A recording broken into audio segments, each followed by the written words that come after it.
We're gonna call this the legacy tag.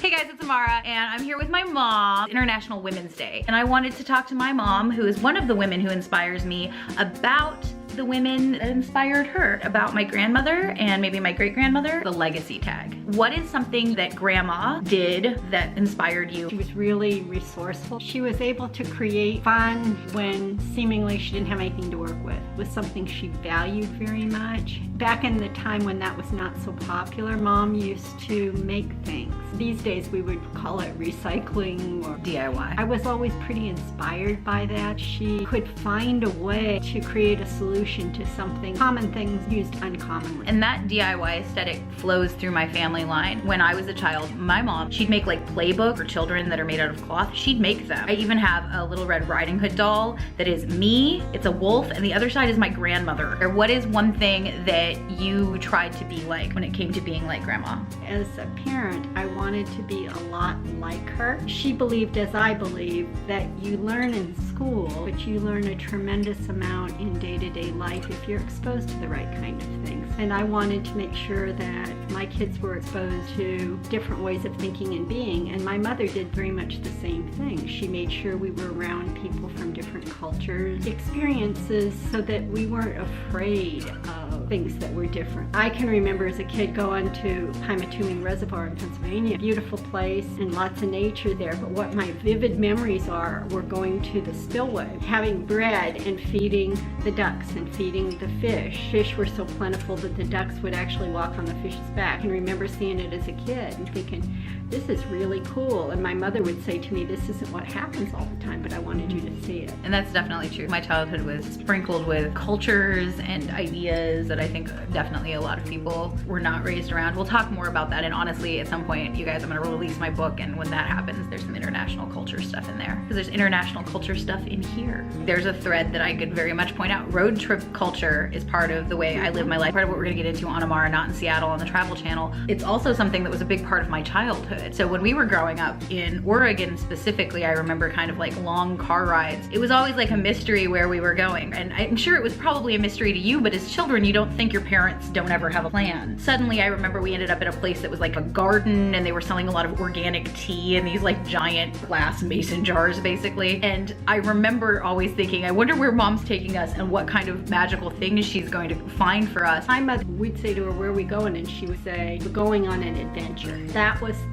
the attitude. And as a kid, I was always kind of perplexed by that. Like, what does this mean? It's like my favorite word. But eventually we would end up somewhere doing something interesting. And that was part of it, was learning to go where you might not have gone otherwise. That's what this channel is based around. And that is the thread that connects actually all three of my channels, is this like spirit of adventure, which was very much passed down to me. When I think about the things that I really loved about my childhood, a lot of that is adventure and the travel. We weren't always people who had tons of money when I was growing up, but we were definitely always people who had tons of interesting things happening. The resourcefulness goes along with that. I asked my grandmother one time how she got through the Depression. She learned how to run the tin canning machine to help other women can fruits and vegetables so they'd have them in the winter. And she said, and because I taught so many people, I got a wide abundance of fruits and vegetables. Right. And I remember being really inspired by that and thinking what a creative and resourceful way that was to respond to a very difficult time. Sure, definitely. What is something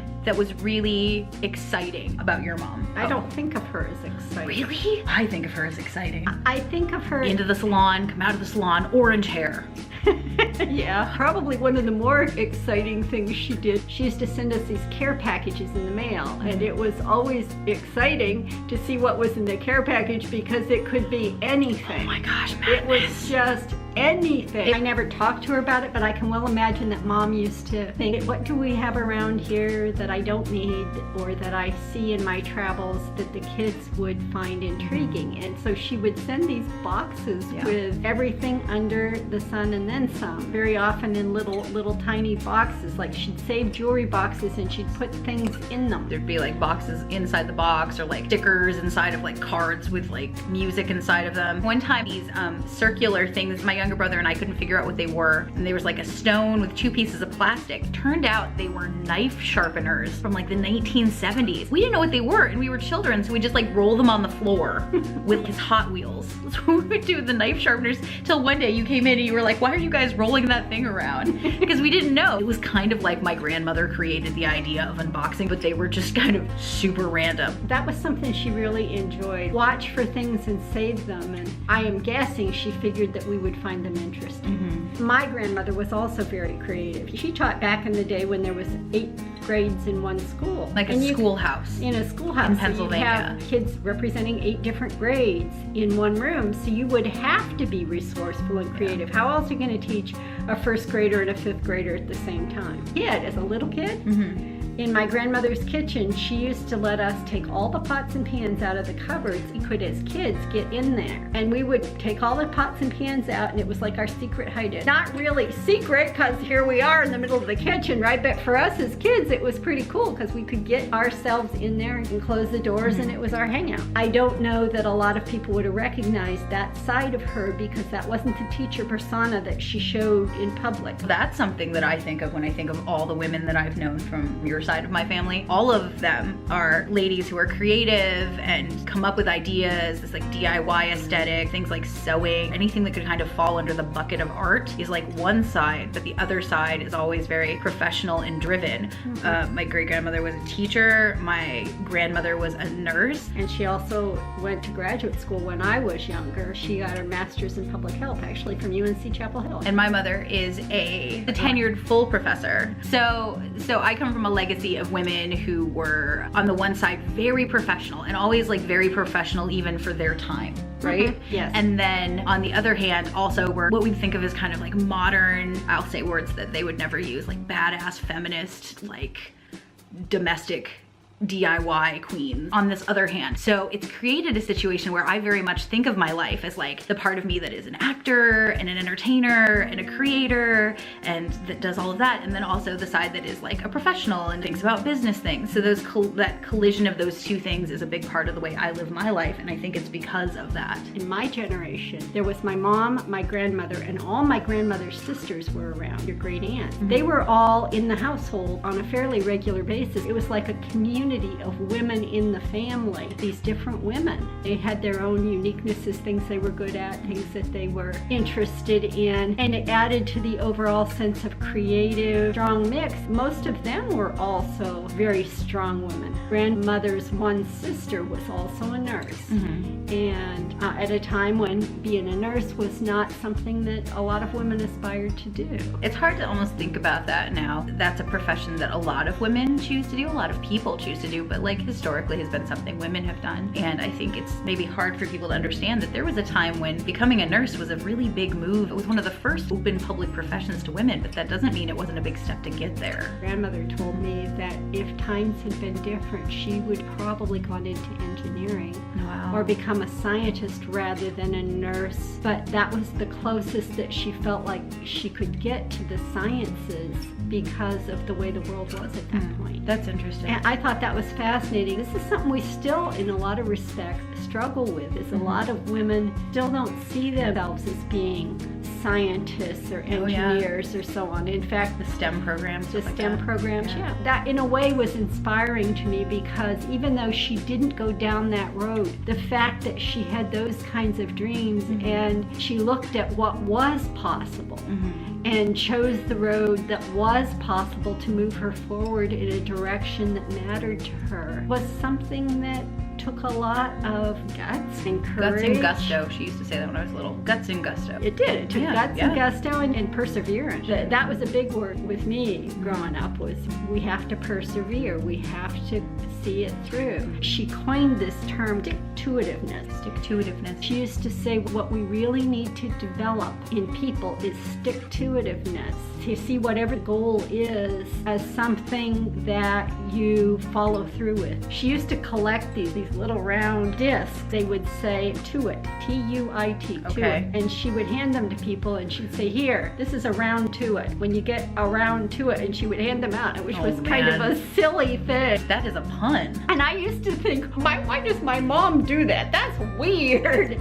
It was not something she did just once. And she used to take great delight in handing people these things because they'd expect something else, and then it would be this silly thing. And then they would end up laughing and probably wondering, why did she give me this? And she kind of liked that playful side of her. That's actually something I've thought about a lot in my life regarding what I do. You love being a professor, you love teaching, but there's a spark when she does public speaking work or when she does creative things that when I was a child, I always found to be really unique and really inspiring. Like she made this quilt behind me. 2 years ago, I'm hanging out with my mom and we're in like a fabric store because she loves fabric, she sews, and she says, I was thinking I should take up quilting. Now there's a quilt here, there's one across the way, there's one upstairs, she's working on another one, and these aren't just like quilts, like this one is squares, and I assume you did this one kind of first, but the rest of them are like, she's cut out pieces of fabric and made like fancy quilts, okay, really, really fancy quilts. I'm sure this took a long time. I don't know how that works. This facet of who you are was always something that I thought was really inspiring, the creative end of who you are, and always really worked to make sure creative things were part of my life. And so now I'm working on building this film company and doing all these creative things on like YouTube and with the other projects that I'm doing and doing consulting work, and all of that is kind of stuff that a little bit tethers to the things I saw. Like you were in Toastmasters when I was a kid, and then I later would go into Toastmasters and parlayed that into an entertainment career. And having an environment that nurtures it, I think, is really important, because not every child is in an environment that nurtures the creativity. Fostering a sense of creativity in that child, that's fostering a sense of, I can literally color outside the box. It can create a sense of what I'm labeling resourcefulness, an ability to come up with different ways of doing things. I value that in the women that were around me growing up, and it's something that I have done my level best to try and foster in you and your brother. I think they're lifelong skills, particularly in a world that's changing very rapidly. We need to be able to adapt and be flexible and change with the times without losing ourselves. I'm obviously a person who partakes in social media, but I'm also a person who loves histories. I consciously try to keep a good balance between what's new and inventive and what's from the past, and a piece of that has always been these like adaptive skills. There's also this sense of integrity and authenticity and caring about people, our core values that are kind of like the backbone, so that if you need to spin, you can spin. Right. But the backbone is still there, kind of giving strong support to whatever you're doing. I think that that's really important. I think one of the other things that I really learned to love about both my mother and my grandmother were their love of the outdoors and nature. I think that there are a lot of lessons that we learn from nature. Last question I'm going to ask you is the question that motivated the video that I did with Avalon and with Ara. Why are you proud to be a woman? Women, by the nature of who we are individually and collectively, makes us able to collaborate. I think it's a strength that our world sorely needs, for people to really work well with one another and to be able to incorporate bits and pieces of the people that are involved. I've seen a lot of that kind of collaboration in my life between women. I think it's something that women nurture in each other. As we spend time together and as we work together, we find ways to work things through. I think in a lot of respects, women have different ways of responding to challenges because they've learned to do that. And I love that part of being a woman, that part of being able to relate to other people and draw out from them what their strengths are and what matters to them, and then make that a part of the fabric of the whole. Kind of like a quilt in a way. You take all these different pieces and you put them together to make something beautiful. This is where it would be good if she had an Etsy store, because I'd be like, here's a link to Mom's Etsy store. She doesn't have one, but maybe someday, because eventually you will run out of walls. Then I get a quilt. She was actually talking to me about the quilt she's gonna make me in the future. If you guys have any weird ideas for what should be in that quilt, you can leave those in the comments below. I'll share them with Mom. Thank you guys for watching. Subscribe to the channel down below, that would be great. And then you can ring the bell, that way you get notifications every time I have a new video that comes out. There's also the liking button. Do this, Mom, do this, go like, yeah. You can like the video if you like the video. And I created 3 playlists, one on each of my channels, full of videos of women that inspire me. All of those are actually rounded up on my website, AmaraInSeattle.com. I wrote a little bit about why those videos inspire me, so check that out. Talk to your mom, maybe make a video and let me know. If you do, leave me a comment, tell me you did, and I'll check that out. Maybe I'll make a big playlist, that'd be cool. Anyway, Best Adventures Rock Stars, it's Amara in Seattle. Bye, we're gonna go get lunch. Bye.